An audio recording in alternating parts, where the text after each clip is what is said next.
ndio tukawa tumenunua uwanja huu. Sasa ni wazo la mkutano, maana nimesema kanisa kuja hapa. Kwanza kabla ya kuja hapa kulikuwa kuna kanisa lingine au hakukuwa na kanisa kabisa wakati mnakuja hapa? Wakati tunakuja hapa yalikuwepo makanisa mengine ya Romani, kanisa la Wasabato na kanisa la Ujumbe wa Elia pamoja na Mennonite na kanisa lingine silikumbuki jina, ila wanaliita kwamba kanisa la kiroho, kanisa takatifu la Mungu la kiroho. Sawa. Nilikuwaje wazo la mkutano? Lilianzaje wazo la mkutano kwamba jamani, nini kilisababisha watu walete mkutano Seka? Kilichosababisha kwamba tulete mkutano Seka ni kwa sababu ya wakati tukiwa tunamwomba Mungu kuhusu Mungu alifungue eneo letu la Majita au anga la Majita, maana kulikuwa na giza, maana kulikuwa na umbali mkubwa sana wa kutoka kwenye makanisa yetu. Kulikuwa na umbali, ilikuwa inavuka vijiji hata 6 au 7 ndio unakuta kuna kanisa la EAGT. Kwa hiyo tukaona kwamba ni vyema angalau makanisa yawepo ya kuzunguka hata maeneo haya tulio yakaa. Kwa hiyo kila kijiji tulitamani kwamba sasa angalau kila kijiji kiwepo kanisa la EAGT. Hicho ndicho pia kilipelekea mpaka kuwa na mkutano. Na pia zaidi ya hapo, kuna wakati ambapo kipindi nikiwa kwenye maombi nikamwambia mchungaji wangu kwamba tazama, mimi ninaona nitaenda kuchunga sehemu fulani, lakini kule hakuna kanisa. Lakini baadaye ndipo wakaniambia kwamba wewe endelea kumwomba Mungu. Kwa hiyo tulivyoendelea kumwomba Mungu, nikawa naendelea kumwambia kwamba Mungu ameniambia kwamba niende nichunge pale, kwa sababu naona kuna kondoo wengi sana lakini hawana mchungaji. Naona kondoo wengi lakini wanatawanyika tu, lakini kuna mbwa wanawafukuza.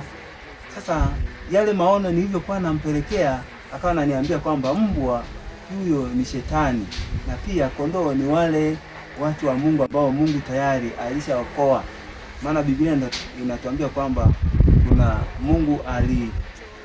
kuna watu ambao Mungu aliwaokoa tangu asili. Mungu waokoa kama kina Yeremia ambao Mungu aliwajua tangu wangali tumboni mwa mama zao. Kwa hiyo walikuwepo watu mahali hapa, lakini walikuwa hawana wachungaji. Kwa hiyo wakawa wanatawanyika. Iligharimu kama kiasi gani kuweza kufanikisha kuanzisha mkutano kwa mazingira ambayo haya ndio? Kwa kugharimu kuhusu muda na rasilimali labda ya fedha au chakula ambacho kilikuwa kinahitajika, kukadiria ilikuwa inagharimu kama kiasi gani ili kazi ya Mungu iweze kusimama kwa kuanzia na mkutano?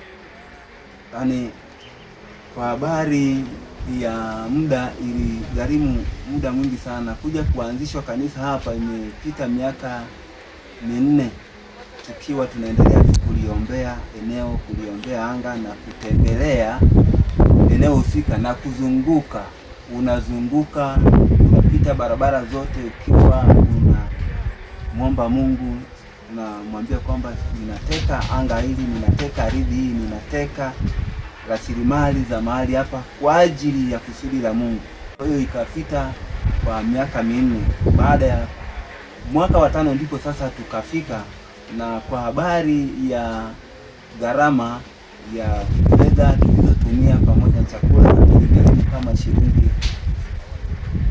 Chakula tulikuwa tunaalika tu yale makanisa yetu wakawa wanachanga chakula, lakini fedha tulichanga kama kiasi cha 700,000 ndicho tulichotumia kwa ajili ya kufungua mkutano. Maana mkutano wenyewe hatukufuata mhubiri kutoka nje, isipokuwa ni kwenye makanisa yetu haya vijiji jirani hawa tulio nao karibu ndio tukawaalika.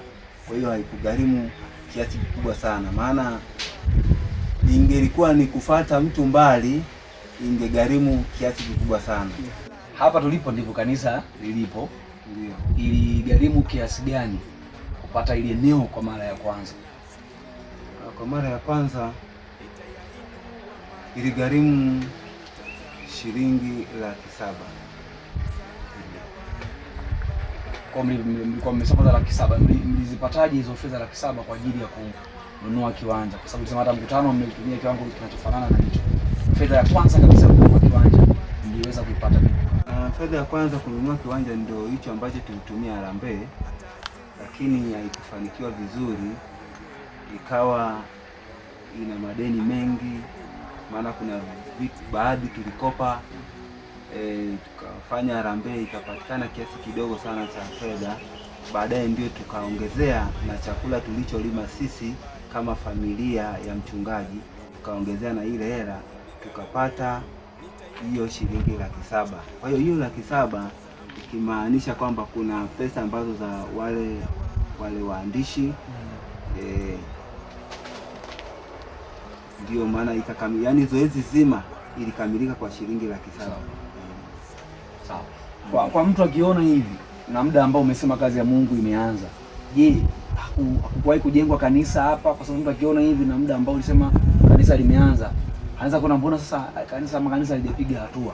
Je, mlianza hivi hivi au kuna kitu katikati kilitokea mpaka sasa mkafika kanisa kwa wilaya? Tulifanikiwa kujenga jengo, tukamaliza, tukapaua na kuweka milango. Lakini siku moja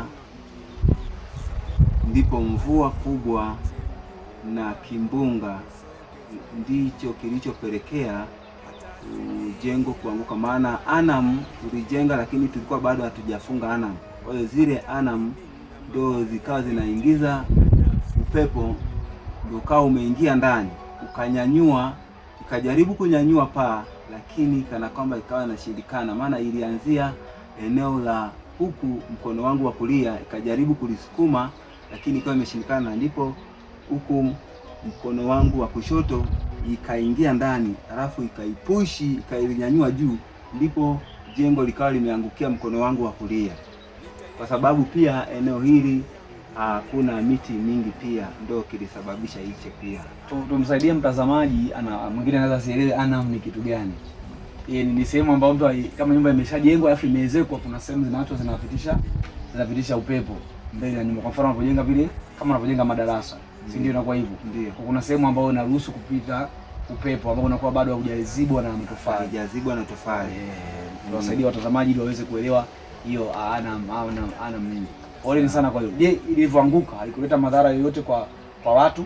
Haikuleta madhara yoyote kwa sababu tulikuwemo ndani, na pia walikuwepo watu waliojikinga mvua, na humo ndani tulikuwemo watu 6, walikuwemo watu 5, wengine ambao walikuwemo 4 ambao walikuwa hawahusiki humo kwenye jengo, lakini sisi 2 tulikuwa tunahusika, ambao tena siku hiyo ndio tulikuwa tunaingiza madirisha, ni mimi na fundi, lakini wengine walikuwa ni watu waliokuja kujikinga. Kwa hiyo hawakudhurika, ijapokuwa fundi ndio alipata tu jeraha kidogo kwenye paji la uso, lakini tunamshukuru Mungu, tulimpeleka kwenye huduma na akapata afya, akawa anaendelea vizuri, na mpaka sasa hivi ni mzima na anaendelea na shughuli zake kama kawaida. Poleni sana kwa hiyo hali ambayo imetokea.